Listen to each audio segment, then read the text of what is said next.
नमस्कार दोस्तों, कैसे हैं आप। मैं हूं सुरेश और आप देख रहे हैं टेक्सटाइल एडवाइज़र। दोस्तों, आज हम आपके साथ में डिस्कस करने वाले हैं कि जो हमारा कपड़े की फैब्रिक टियरिंग स्ट्रेंथ होती है वो कैसे निकाली जाती है, कौन सा इंस्ट्रूमेंट यूज़ किया जाता है दोस्तों, और जो हमारे कपड़े की टियरिंग स्ट्रेंथ होती है उसको बार वाइज और वेफ्ट वाइज क्यों निकाली जाती है, और हमारे टियरिंग स्ट्रेंथ के ऊपर किस किस चीज़ का प्रभाव पड़ता है, कौन कौन से फैक्टर्स होते हैं जो टियरिंग स्ट्रेंथ को इफेक्ट करते हैं। तो दोस्तों, आज हम आपके साथ में इन सारे टॉपिक्स को डिस्कस करने वाले हैं। तो दोस्तों, इसके पहले कि मैं डिस्कशन शुरू करूं, मैं आप सभी लोगों से कहूंगा कि आप मेरे चैनल को सब्सक्राइब कर लीजिए और साइड में लगा हुआ बेल आइकन का बटन दबा दीजिए, जिससे मेरे आने वाले सारे अपकमिंग वीडियोज़ के नोटिफिकेशन आप तक पहुँचते रहें। तो दोस्तों, चलिए डिस्कशन शुरू करते हैं।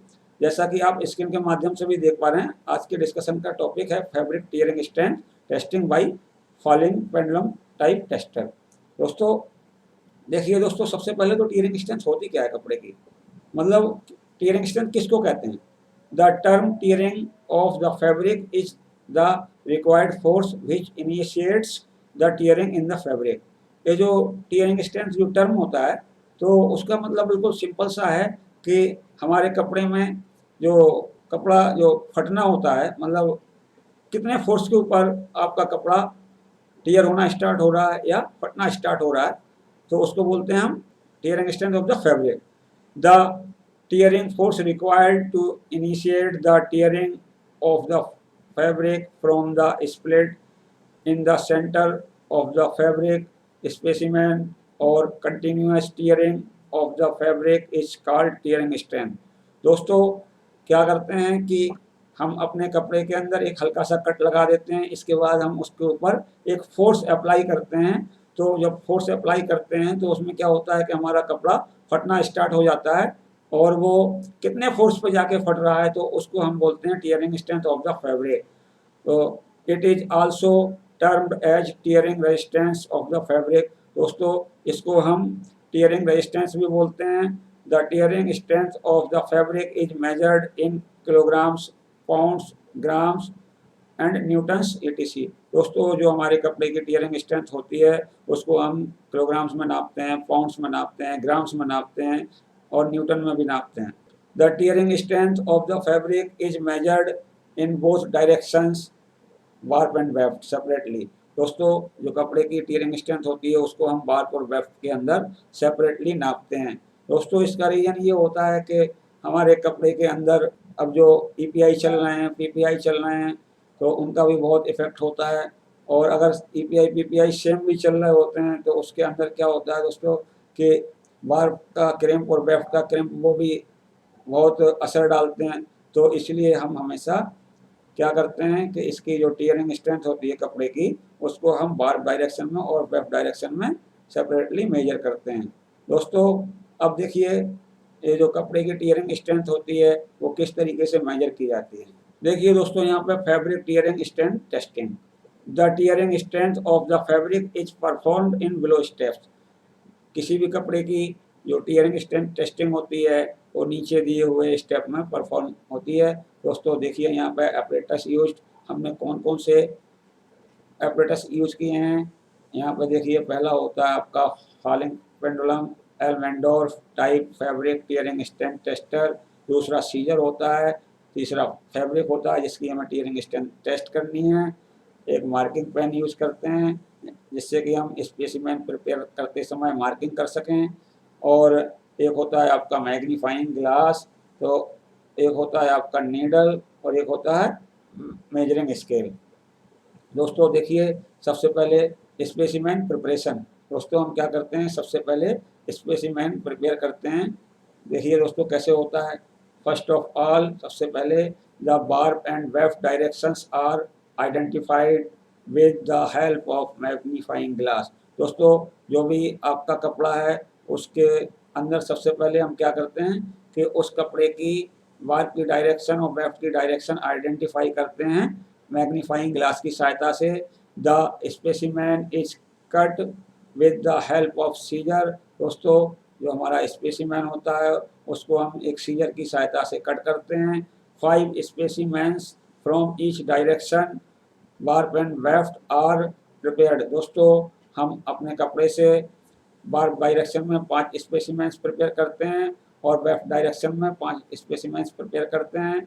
The specimen is prepared with the help of template supplied with the tearing strength tester by instrument supplier. दोस्तों दोस्तों ये जो स्पेसिमेन प्रिपेयर करते हैं तो उनका जो साइज होता है या लंबाई चौड़ाई होती है उसके लिए हमारा इंस्ट्रूमेंट मैन्युफैक्चरर एक टेम्पलेट यूज करता है, तो उस टेम्पलेट की सहायता से हम सारे स्पेसिमेंस प्रिपेयर करते हैं। The all 4 sides of the specimen are aligned accurately by fraying of the broken end or peaks from the side with the help of a needle। दोस्तों हम क्या करते हैं, जब हमने सीजर की सहायता से स्पेसिमेन को काटा, बट उसमें क्या होता है कुछ एंड्स या पिक्स जो होते हैं कुछ कटे रह जाते हैं, मतलब थोड़ी दूर के लिए प्रेजेंट होता है फिर आगे नहीं होता है, तो हम स्पेसिमेंस में क्या करते हैं नीडल की सहायता से जो कटे हुए पिक होते हैं उनको हम निकाल देते हैं और बाहर की डायरेक्शन में और लेफ्ट की डायरेक्शन में अपने थ्रेड्स को अलाइन कर देते हैं। Now makes the 2 remaining side with the help of template. हम क्या करते हैं दोस्तों, टेम्पलेट की सहायता से स्पेसिमेंस की 2 जो बची हुई साइड होती हैं उनको तैयार करते हैं। We can prepare specimen by this practice. दोस्तों हम नीचे दिए गए या बताए गए तरीके की सहायता से स्पेसिमेन प्रिपेयर कर सकते हैं। ये centre mark is also made in the each specimen.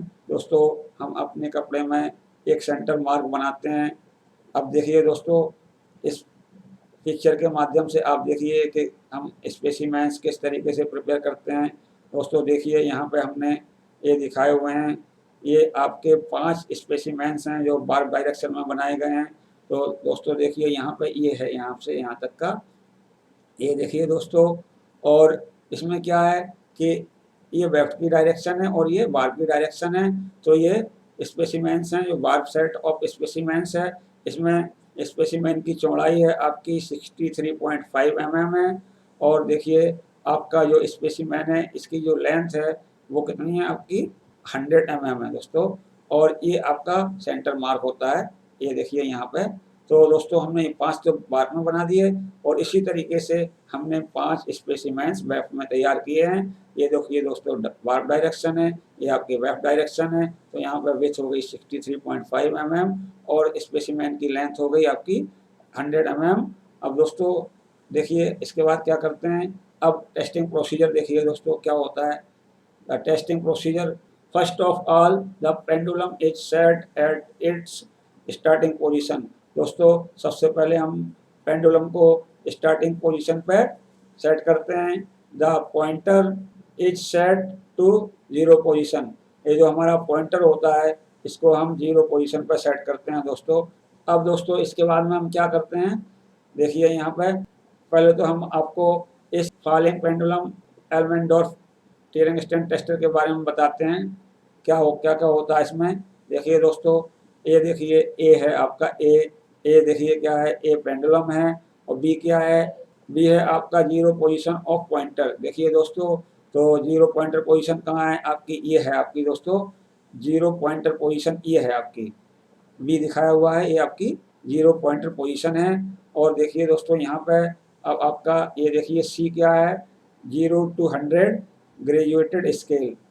जो सी है आपकी, देखिए दोस्तों यहाँ पे ये आपकी सी है, ये आपकी ग्रेजुएटेड स्केल है। और दोस्तों आपका जो डी है, डी क्या है आपका, देखिए ये डी है आपका फोर्स रिकॉर्डिंग पॉइंटर है। दोस्तों ई क्या है, ई देखिए यहाँ पे ये है आपका, ये क्या है, ग्रिपिंग क्लैंप्स हैं, इसी के अंदर आपका जो फैब्रिक का स्पेसिमेन होता है वो क्लैंपिंग करी जाती है। और एफ क्या है आपका, स्लिटिंग नाइफ है, ये आपका स्लिटिंग नाइफ है एफ। इससे क्या करते हैं दोस्तों, जब इसको हम प्रेस करते हैं तो क्या होता है आपके कपड़े के अंदर एक स्लिट बन जाता है, मतलब हल्का सा कपड़े में कट लग जाता है दोस्तों। और जी क्या है, पेंडुलम रिलीज लीवर है, ये आपका पेंडुलम रिलीज लीवर है दोस्तों। This centre mark is capped in the bottom direction of the clamp. दोस्तों जब हम स्पेसिमेन को माउंट करते हैं इंस्ट्रूमेंट के ऊपर तो जो सेंटर मार्क होता है उसको नीचे की तरफ रखा जाता है। The bottom side is placed in the clamp in such a way that it touch the specimen stopper precisely। दोस्तों ये जो हमारा क्लैंप होता है यहाँ पे, इसकी हम इस तरीके से इसको प्लेस करते हैं कि इससे कि ये हमारा जो पेंडुलम है वो जो स्टॉपर होता है उसको टच करता है।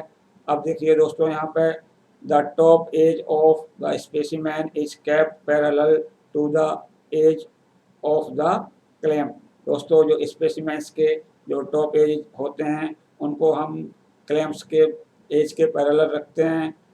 Now A cut of 20 mm is made in the test specimen with the help of by pressing the handle of the slitting knife inbuilt in the instrument। दोस्तों अब हम क्या करते हैं कि अपने कपड़े के ऊपर एक 20 mm का एक कट बनाते हैं। वो किससे बनता है दोस्तों? तो हमारी मशीन के अंदर एक स्लिटिंग नाइफ लगा होता है, तो उसको जैसे ही हम प्रेस करते हैं तो आपके कपड़े के सेंटर में या आपके स्पेसिमेन के सेंटर में एक 20 mm का एक स्लिट बन जाता है, मतलब कट बन जाता है। दोस्तों देखिए दोस्तों कैसे बनता है आपका कट। ये आपका है, देखिए दोस्तों ये है आपका स्लिटिंग नाइफ है।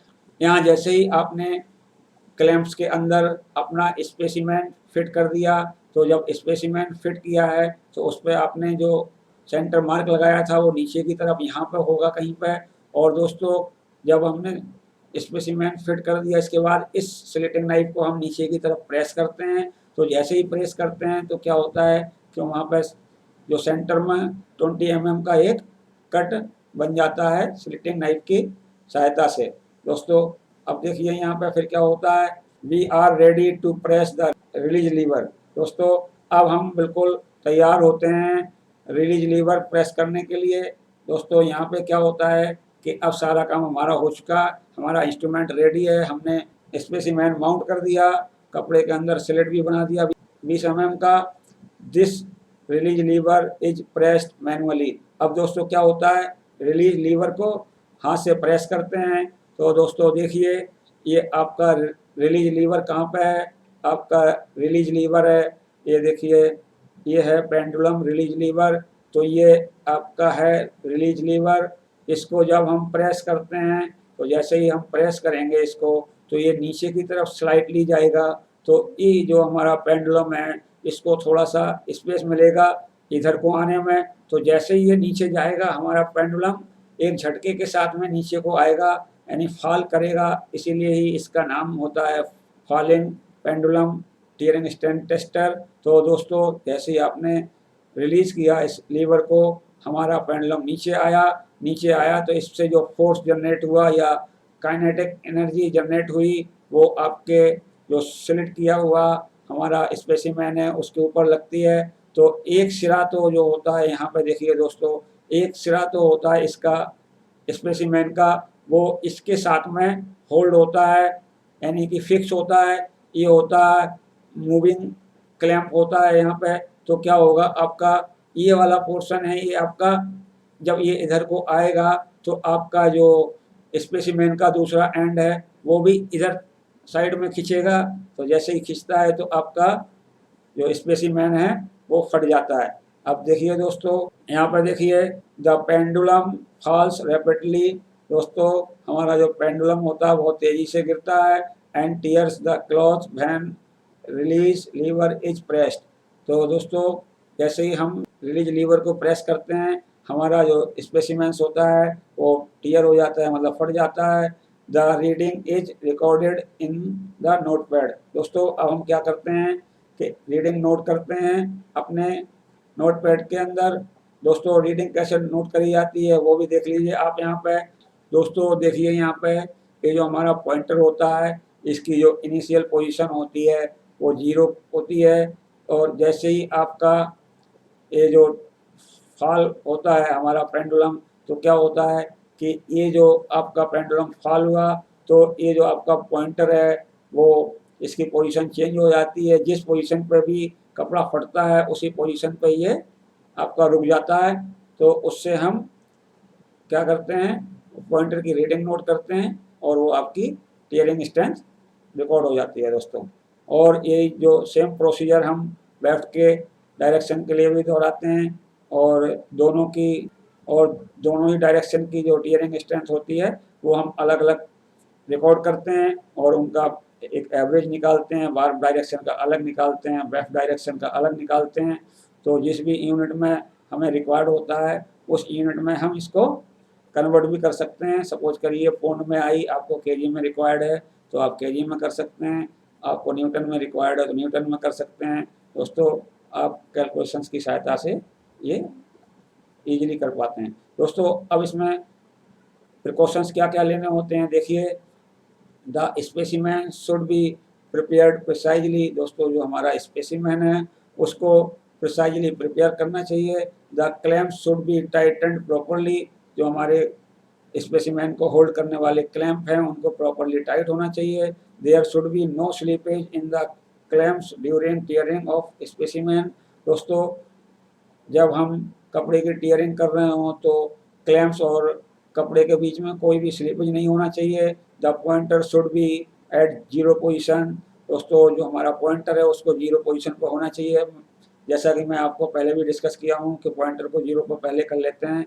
Fabric tearing strength calculation. अब दोस्तों जो टीयरिंग स्ट्रेंथ होती है उसकी कैलकुलेशन कैसे करते हैं देखिए। दोस्तों यहाँ पे हम बता रहे हैं आपको, देखिए यहाँ पे reading of tearing force of bar wedge specimen. देखिए दोस्तों जो हमने 5 स्पेसिमेंस की टेस्टिंग की है टीयरिंग स्ट्रेंथ की, वो है आपकी 55, 50, 49, 52 एंड 51। तो दोस्तों इसका एवरेज स्केल रीडिंग क्या हो जाएगी, ये आपकी हो जाएगी 55 plus 50 plus 49 plus 52 plus 51 divided by 5। तो आपकी एवरेज स्केल रीडिंग हो गई 51.4। दोस्तों अब यहाँ पे देखिए ये full scale capacity of instrument is 6.4 kg। दोस्तों जो आपका इंस्ट्रूमेंट है उसकी जो फुल स्केल कैपेसिटी है उसकी वो होती है आपकी 6.4 किलोग्राम फोर्स। अब दोस्तों देखिए यहाँ पे tearing strength is equal to full scale capacity into average scale reading divided by 100। तो इससे आपकी आ जाती है 6.4 इंटू 51.4 डिवाइडेड बाई 100। तो आपकी यहाँ पे जो टीयरिंग स्ट्रेंथ निकल के आई कपड़े की वो होगी 3.289 किलोग्राम फोर्स। तो दोस्तों बार बेज tearing strength is equal to 3.289 kilogram force. अब दोस्तों जो हमारा वेफ्ट का डायरेक्शन का टीयरिंग स्ट्रेंथ होता है उसको भी सेम वे में हम क्या करते हैं, कैलकुलेट करते हैं। तो दोस्तों मैं समझता हूँ मैंने आपको बहुत अच्छी तरीके से कपड़े की टीयरिंग स्ट्रेंथ निकालना सिखाया है। कहीं पर भी प्रॉब्लम फेस करते हैं तो हमें कमेंट बॉक्स में जाके पूछ सकते हैं, मैं आपको कमेंट बॉक्स में क्लियर कर दूंगा दोस्तों। और यदि आपको दोस्तों एक चीज़ और मैं यहाँ पे क्लियर करना चाहूँगा कि ये जो आपका 6.4 किलोग्राम फोर्स है ये इंस्ट्रूमेंट टू इंस्ट्रूमेंट वेरी भी करती है। तो दोस्तों आपको हमेशा ये चीज़ आपके इंस्ट्रूमेंट के ऊपर ज़रूर लिखी मिलेगी कि जो full scale capacity of instrument है वो कितनी है। तो जिस भी इंस्ट्रूमेंट में आपकी full scale capacity of instrument value लिखी हो उतनी ही आपको यहाँ पे यूज़ करनी है। क्योंकि जो इंस्ट्रूमेंट हमने दिखाया है इसकी फुल स्केल कैपेसिटी इंस्ट्रूमेंट की है वो है आपकी 6.4। तो हमने 6.4 यूज़ किया है इस कैलकुलेशन में।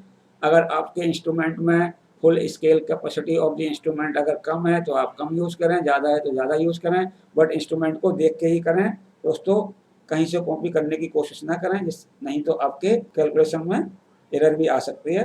तो दोस्तों आप देख के बताइएगा मेरा वीडियो कैसा लगा। यदि आपको मेरा वीडियो पसंद आए तो कृपया अपने दोस्तों में शेयर करें, लाइक का बटन दबाएं। और दोस्तों यदि आपने अभी तक मेरे चैनल को सब्सक्राइब नहीं किया तो कृपया मेरे चैनल को सब्सक्राइब कर लीजिए, साइड में लगा हुआ बेल आइकन का बटन दबा दीजिए जिससे मेरे आने वाले अपकमिंग वीडियोज़ के नोटिफिकेशन आप तक पहुँचते रहेंगे। धन्यवाद।